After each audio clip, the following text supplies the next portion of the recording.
అదే RTV app వార్తల్ని క్షణాల్లో చదివే అవకాశం ఉంటుంది. ఒక న్యూస్ పేపర్, ఒక టెలివిజన్ ఛానల్ మీ చేతుల్లో ఎప్పుడు ఉంటాయి. అయినా కదా ఉత్సవాలు చిన్నస్వామి స్టేడియం దానికి సంబంధించి అదే మనకు సంబంధం కాదు, నేను చూసుకుంటా, మీరు అవి చెప్తే అయిపోతాయి. 18 సంవత్సరాల సుదీర్ఘ విరామం తర్వాత RCB trophy IPL Indian premier league సంబంధించినటువంటి ట్రోఫీలో విజయం సాధించింది, విజేతగా నిలిచింది. ఇంతవరకు ఓకే. అయితే దీనికి సంబంధించినటువంటి సంబరాలు నిర్వహించడంలో ఆ నిర్వాహకులు వైఫల్యం చెందారు. 11 మంది ప్రాణాలు కోల్పోయారు. దీంతో దేశవ్యాప్తంగా తీవ్ర విమర్శలు వెల్లువెత్తుతున్నాయి. విషాదం నిండుకుంది. ఆ కుటుంబ సభ్యులను సంబంధించి ఓదార్చేది ఎవరు? మరొక 50 మంది వరకు తీవ్ర గాయాలయ్యాయి. వాళ్ళు ఎప్పుడు కోలుకుంటారనేది సందేహాత్మకంగా ఉంది. అయితే అది అలా ఉంటే దేశవ్యాప్తంగా అనేక ప్రాంతాల్లో ప్రమాదాలు చోటు చేసుకున్నాయి. ఉమ్మడి కరీంనగర్ జిల్లా వ్యాప్తంగా దాదాపు 20 మంది గాయపడ్డారు. ఒక వ్యక్తి మృతి చెందినటువంటి ఘటన కరీంనగర్లో సైతం విషాదాన్ని నింపింది.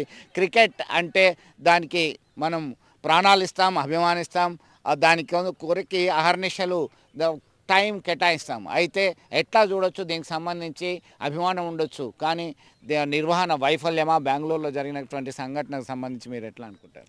ముఖ్యంగా బీసీసీఐ నిర్వహిస్తున్నటువంటి ఈ ఐపీఎల్ 18 ఏమవుతుందో, యాక్చువల్లీ ఆర్సీబీ టీం అనేది లాస్ట్ 17 ఇయర్స్ నుంచి ఫైట్ చేస్తున్నారు. ఆ ఫైట్ అంటే ఐపీఎల్లో మ్యాచెస్ గురించి ఫైటింగ్లో ఏమైందంటే, మొత్తం ఆర్సీబీ ఉండే కోహ్లీ ఉంటారు కాబట్టి, కోహ్లీ అంటే ఆయన ప్రపంచవ్యాప్తంగా అభిమానులు ఉన్నారు. ఆ 17 ఇయర్స్ నిరీక్షణ తర్వాత ఒకటేసారి ఆర్సీబీ విజయం సాధించిన ఆనందోత్సవంతోటి దేశవ్యాప్తంగా సంబరాలు జరుపుకున్నారు. ప్రపంచవ్యాప్తంగా కూడా సంబరాలు జరుపుకున్నారు. ఆర్సీబీ ఫ్యాన్స్తో పాటు కోహ్లీ ఫ్యాన్స్ కూడా సంబరాలు జరుపుకున్నది బాగానే ఉంది, అంతే ఉంది. కానీ కొంచెము అది బెంగళూరులో జరిగినటువంటి ఉత్సవాల్లో పడ కొన్ని అపశృతులు జరిగినాయి. 12 మంది చనిపోవడం జరిగింది. అది కంప్లీట్ అక్కడ ప్రభుత్వం వైఫల్యము. వాళ్ళు ఏం చెప్తున్నారంటే, అది మేము అనుకోలేదు ఇంతమంది వస్తారో లేదో అనుకున్నారు, అదే ఉన్నారు, వాళ్ళు చేసేది ఉండే చేయలేదు. దీని ముఖ్యంగా అక్కడ ప్రభుత్వం చనిపోయినటువంటి వారికి, గాయపడినటువంటి వారికి బీసీసీఐ నుంచి, అక్కడ కర్ణాటక ప్రభుత్వం నుంచి సహాయ సహకారాలు అందించాలి. అట్లనే విరాట్ కోహ్లీ, ఈ ఇండియన్ క్రికెటర్స్ అందరూ కూడా వాళ్ళకు సహానుభూతి అందించాలి. అట్లనే మా డిస్ట్రిక్ట్ క్రికెట్ అసోసియేషన్, మా కరీంనగర్ డిస్ట్రిక్ట్ క్రికెట్ అసోసియేషన్ తన తరఫున కూడా చనిపోయిన వారికి ఇది హృదయపూర్వక నివాళులు అర్పిస్తున్నాము. మా కేడీసీ తరఫు నుంచి కూడా వాళ్ళకు అన్ని సహకారం చెందాలన్నట్టు ఏదైతే ఉందో బాధితులకు అందరికీ కూడా చేయాలని మా నుంచి మేము కోరుకుంటున్నాం. ఎందుకంటే అభిమానం అనేది ఉండాలి, కానీ మితిమీరిన అభిమానము, అత్యుత్సాహంతో ప్రమాదాలకు గురవుతున్నారు. వాళ్ళకి ఎట్లా ఇస్తారు? అది మధ్య కదే కొంచెం క్రికెట్ ఐపీఎల్ అంటే కొంచెము హైప్ ఎక్కువ ఉంది, కొంచెము అది క్రేజ్ బాగుంది.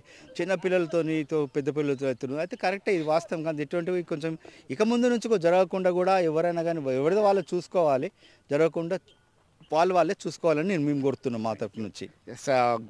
సో ఎవరైతే బెంగళూరులో జరిగినటువంటి ప్రమాద ఘటనలో మృతి చెందారో వారి కుటుంబ సభ్యులకి సానుభూతి ప్రగాఢంగా తెలియజేస్తున్నారు కరీంనగర్ డిస్ట్రిక్ట్ క్రికెట్ అసోసియేషన్ నుంచి. అలాగే ఇక ముందు జరగకుండా చూడాల్సినటువంటి అవసరం ఉంది, నిర్వాహకుల వైఫల్యం కొట్టొచ్చినట్టు కనబడుతుంది అని చెప్పి వారి అభిప్రాయం వ్యక్తం చేయడం జరిగింది. ఎట్లా చూస్తారు మీరు? క్రికెట్ అంటేనే మనకి సుదీర్ఘమైనటువంటి విరామం తర్వాత ఈ విజయం సాధించడంతో ఒక్కసారిగా తొందరపాటుగా నిర్వహించింది అనుకోవచ్చా? ఎట్లా చూస్తారు దీనికి సంబంధించి? యాక్చువల్లీ మనం ఛాంపియన్స్ ట్రోఫీ గెలిచిన తర్వాత ఒక 1 వీక్ టైం తీసుకున్నారు మన వాళ్ళు. అది జైత్రయాత్ర తీసుకోవడానికి. యాక్చువల్గా అక్కడ కర్ణాటక పోలీసులు వీళ్ళని వార్నింగ్ చేశారంట. ఏంటంటే, మాకు ఈరోజు కాదు, యాక్చువల్గా మీరు పెట్టుకోకండి అంటే వాళ్ళు ప్రెజర్ మీద వాళ్ళు ఇచ్చారు. వాళ్ళు యాక్చువల్గా పోలీసులకు తెలుసు, ఎందుకంటే ఒకేసారి కోహ్లీ ఫ్యాన్స్ ఆల్ ఓవర్ అది ఉంది కాబట్టి, నాట్ ఓన్లీ బెంగళూరు, చాలా ప్రదేశాల నుండి వెళ్ళిపోయారు. అది యాక్చువల్లీ పోలీసు వాళ్ళకి ఇన్ఫర్మేషన్ ఉన్నది, వాళ్ళు వద్దని చెప్పిరంట. వీళ్ళు కర్ణాటక క్రికెట్ బోర్డు ఏంటంటే వాళ్ళని ప్రెజర్ పెట్టి వాళ్ళు అనుమతి తీసుకున్నారు.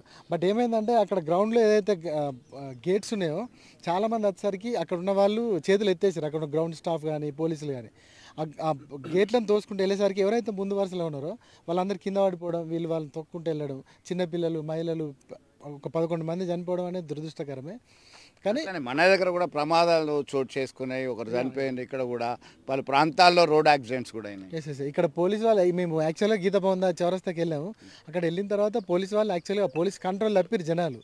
వాళ్ళు లారీలు ఆపుతారు, బస్సులు ఆపుతా ఉన్నారు. అసలు ఎవరేం చేస్తారో అర్థం కావట్లేదు. పోలీసు వాళ్ళకి ఆల్మోస్ట్ ఆల్ పోలీసులు కూడా మా మీద లాఠీ చార్జ్ చేశారు. అక్కడ తిమ్మపూర్ దగ్గర కూడా ఏదో ఇన్సిడెంట్ జరిగినట్టు నేను కూడా విన్నాను. ఎందుకంటే ఉండాలి, అభిమానం అని ఉండాలి, మితిమీరినే ఉండద్దు. యాక్చువల్గా లోపల ఉన్న జరుగుతున్న వాళ్ళకి, కోహ్లీ వాళ్ళకి ఈ విషయం తెలియదు అనే విషయం అంటే నిన్న మీడియా ద్వారా తెలిసింది. బట్ తెలిస్తే కోహ్లీ అట్లా రెస్పాండ్ కాడు. ఎందుకంటే ఈజ్ ఆల్సో వెరీ గుడ్ హ్యూమనైజర్. ఎందుకంటే ఆయన చాలా చారిటీ అది నడుపుతూ ఉంటాడు. తెలిసిన తర్వాత చాలా బాధపడ్డాడంట. నిన్న ఎక్స్లో ఏడ్చిందంట. కోహ్లీ తరఫు నుంచి కూడా నాకు తెలిసి కాంపెన్సేషన్ కానీ వాళ్ళ ఇంటికి వెళ్ళి ప్రగాఢ సానుభూతి కానీ తెలియజేస్తారని నేను అనుకుంటున్నాను. ఎందుకంటే ఇలాంటి సంఘటనలు జరగద్దు. ఎందుకంటే ఆట అనేది మనకు ఆనందాన్ని ఇవ్వాలి తప్పితే ప్రాణాలు పోయేంత ఉంటుందంటే అది ఏ ఆట అయినా కూడా అది మనకు యూజ్ఫుల్ కాదు, యూజ్లెస్ అది. బట్ నిన్న జరిగిన ఇన్సిడెంట్ చాలా బాధాకరం. ఎందుకంటే వాళ్ళ ఫ్యామిలీ మళ్ళీ వాళ్ళని తీసుకురాలేరు కదా సార్. ఎస్, మొత్తం మీద గల్లీకి క్రికెట్ ఆడేవారి సంఖ్య రోజు రోజుకు పెరుగుతున్నటువంటి ఈ క్రమంలో గతంలో మనం విన్నాము, ఇటీవల కాలంలో అర్జెంటీనా కావచ్చు, ఇతర యూరోప్ దేశాల్లో కావచ్చు, ఫుట్బాల్ మ్యాచ్లకు సంబంధించి తోపులాటలు, తొక్కేసలాటలు, గలాట, దొమ్మి అనేది జరుగుతుంది. ప్రాణాలు పదుల సంఖ్యలో పోవడం అనేది చాలా కామన్. అయితే భారతదేశ విషయానికి వచ్చేసరికి గతంలో 1980s మాత్రమే ఒకసారి ఈడెన్ గార్డెన్లో జరిగినటువంటి ఫుట్బాల్ మ్యాచ్లో జరిగినటువంటి గొడవ కారణంగా చాలామంది ప్రాణాలు కోల్పోయారు. తర్వాత ఇది ఇంత పెద్ద ఇన్సిడెంట్ జరగడం అనేది చాలా దురదృష్టకరంగా చెప్పుకోవచ్చు. అయితే మ్యాచ్ పైన క్రికెట్ అంటేనే ఒక ఉద్వేగం, ఉత్సాహం, ఉరకలెచ్చేటువంటి అభిమానం ఉంటుంది క్రికెట్ క్రీడాకారులకి, అభిమానులకి. అయితే దీన్ని విజయోత్సవాల సంబరాలు అనేటివి నిర్వహించుకోవచ్చు, కానీ స్వీయ నియంత్రణ పాటిస్తూ నిర్వహించుకుంటే బాగుంటుంది. తల్లిదండ్రులకి, కుటుంబ సభ్యులకి కన్నీటి నింపి వారి కుటుంబాల్లో విషాదాన్ని నింపడం అనేది సరైనది కాదు. ఇప్పటికైనా స్వీయ నియంత్రణ పాటించాల్సినటువంటి అవసరం ఉంది అని చెప్పి అభిప్రాయాలు వ్యక్తం చేస్తున్నటువంటి పరిస్థితి. విడుదల సుమంత్తో కలిసి చంద్రశేఖర్, RTV, కరీంనగర్ నుండి. మరిన్ని వీడియోస్ కోసం ఛానల్ ని సబ్స్క్రైబ్ చేయండి. లేటెస్ట్ అప్డేట్స్ కోసం వాట్సాప్ ఛానల్ ని ఫాలో చేయండి. అండ్ లింక్ డిస్క్రిప్షన్ లో ఉంది.